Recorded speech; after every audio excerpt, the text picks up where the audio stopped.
서서히 어둠이 걷히는 새벽, 정적을 깨는 한 사람이 있습니다. 저는 그 울주군 남창이라는 지역에서 음식물 쓰레기 수거를 주로 하고 있습니다. 그에게 이 일은 시간적으로 특별한데요. 이제 부모님이 잠들어 있는 시간, 그 시간 동안 제가 이제 밖에서 할 수 있는 일을 가장 먼저 찾았고, 그 일을 찾다 보니 이제 환경미화원이라는 걸 이제 알게 되고, 그래서 일을 시작하게 되었습니다. 환경미화원을 한 지 7년째. 그에게 꿈을 가져다 준 소중한 일입니다. 고된 일 속에서도 형진 씨가 놓지 않았던 것은 바로 작가의 꿈인데요. 삶, 꿈, 희망, 치유, 그 모든 것들을 포함하고 있습니다. 거칠기만 했던 인생의 파도를 작가의 꿈으로 헤쳐나가는 환경미화원 이형진 씨. 그의 삶 속으로 들어가 봅니다.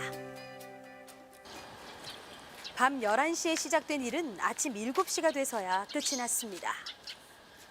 엄마, 내 왔다. 엄마, 잠은 잘 잤나? 아침에 퇴근하시는군요. 밤새 일을 하시는 배는 안 고프나?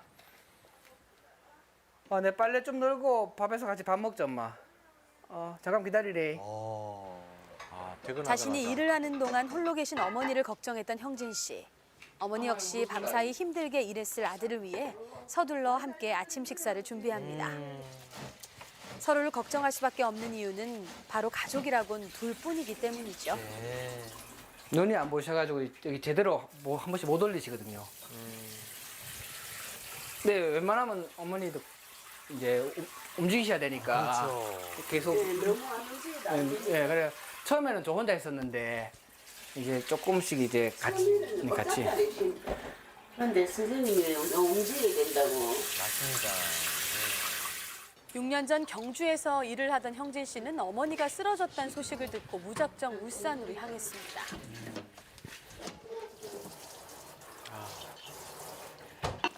어머니와 함께하는 이 순간도 형진 씨에겐 기적 같은 일인데요. 엄마 같이 먹자. 멸치도 좀 놔줄까? 이게 가지가. 멸치도 좀 놔줄까? 시야가 좁으시니까 가까이서 확인하세요. 요즘은 저 여름 되고 이러니까 더 힘들지, 그죠? 요즘은 갑자기 비가 많이 와가지고 아싸리 좀 더운 게 나왔는데 비가 너무 많이 와가지고 특별한 일 없으면 어머니하고 같이 먹고 아니면 어머니 친구분한테 연락해가지고 좀 같이 식사 좀 부탁드리고 혼자 드시는 날은 거의 없게 하고 있습니다. 고맙습니다. 예. 매 순간 아버지의 빈자리가 느껴질 때면 어머니와 함께 사진첩을 꺼내보곤 하는데요. 사업 실패와 병마의 싸움으로 작년 9월 아버지는 돌아올 수 없는 먼 길을 떠났습니다. 아버지도 그 당시에 파킨슨병 11년 차인가? 그때 10년 차 넘으셨는데 어머니까지 그렇게 되셨으니까 앞으로 어떻게 살아가야 될지 그러니까 제 마음에 막 종양이 온 것 같은 제 마음에 막 암이 막 순간적으로 막 찾아오더라고요. 그래서 앞에 아무것도 안 보이더라고요. 앞으로 어떻게 살아야 될까 모아놓은 돈은 하나도 없고 뭐 기댈 데가 하나도 없는 거예요. 그래. 형진 씨는 눈물을 터뜨리고 맙니다. 살이라도 쉬고 밥을 이제 꼼짝 못했거든요. 계속 조금씩 겪어 나가니까 조금씩 약간의 빛이 보이기 시작하더라고요. 그래서 그 빛을 그냥 계속 놓치지 않으려고 삶을 좀 긍정적으로 살려고 그리고 그래서 이제 삶의 패턴을 안 바꾸려고 또 어머니 병실에서 끊임없이 글 쓰고 책 읽고 그렇게 이제 지냈습니다. 긴 터널을 혼자서 걸어가는 것처럼 외롭게 지냈던 형진 씨. 가장 힘들고 지쳤던 순간 자신에게 손을 내밀어 준 것이 바로 책이었다는데요. 그래서일까요? 그동안 형진 씨가 읽고 모은 책은 수백 권에 달합니다. 책을 읽으면 읽을수록 형진 씨는 자신의 인생도 조금씩 달라질 거라는 희망을 발견했는데요. 그렇게 책과 인연을 맺은 지 20년이 훌쩍 넘어갑니다.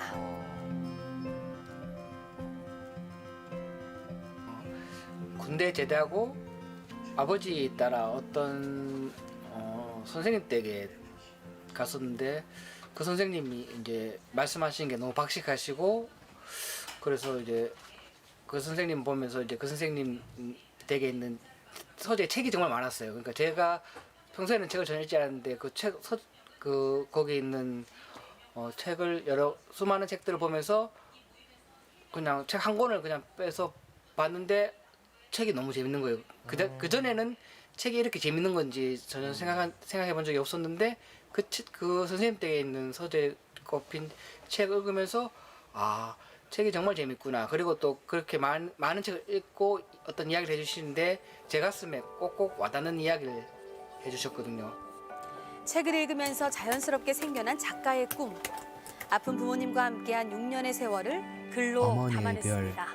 이별, 작별, 사별, 고별, 헤어짐의 의미엔 별이란 말이 들어갑니다. 사나흘 전 새벽에 일을 하며 하늘의 별을 쳐다보다 문득 왜 헤어짐 뒤에는 별이란 말이 들어가는지 궁금해졌습니다. 어머니 뇌의 한쪽에는 뇌경색이, 다른 쪽에는 뇌종양이 의심되는 덩어리가 보인다고 합니다. 양쪽 뇌 영향으로 두 눈이 희미하게 보이는 어머니를 생각하며 별의 의미를 되새김질합니다. 하늘의 별똥별이 떨어지면 소원을 빌라 합니다. 알퐁스도 되는 그 별을 천국으로 들어가는 영혼의 넋이라 했습니다. 어머니의 별이 하늘 어디에 걸려 있는지 알 수 없지만 이번에는 별이란 단어 앞에 어떤 단어도 붙일 수가 없네요. 형진 씨의 막연했던 작가의 꿈을 현실로 만들어준 분도 있다는데요. 네, 고마운 분이죠. 박민아. 예, 반갑습니다. 웰컴. 예. 책 나왔네. 예, 책 나왔습니다. 야, 대단하다. 예. 작가 선생님 돼서 만났구만. 작년 여름 중고 사이트를 통해 책을 구매하러 간 곳이 공인중개사 사무실이었다는데요. 이곳의 대표이자 언론인인 그에게 글을 보여주며 많은 조언을 들을 수 한 있었다네요. 40여 년의 인생 경로가 너무 다이나믹하고 굉장히 리얼리티가 살아있더라. 글도 또 잘 써기도 했지만은 그래서 이건 책을 좀 내서 다른 사람들에게 사례로 샘플이랄까요? 아니면 모범 교본으로도 뭐 해도 손색이 없겠다. 감이 온 거죠. 그렇게 형진 씨는 본격적으로 책을 출판하기로 결심했죠. 책을 내기 위해 인문학 카페에서 진행되는 수업도 듣고요. 집필하는 방법과 출판 정보까지 이곳에서 많이 얻을 수 있었다고 합니다.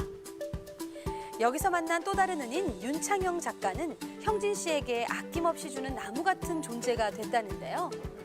작가의 길을 꿋꿋하게 걸어갈 수 있도록 지지와 응원을 아끼지 않았습니다.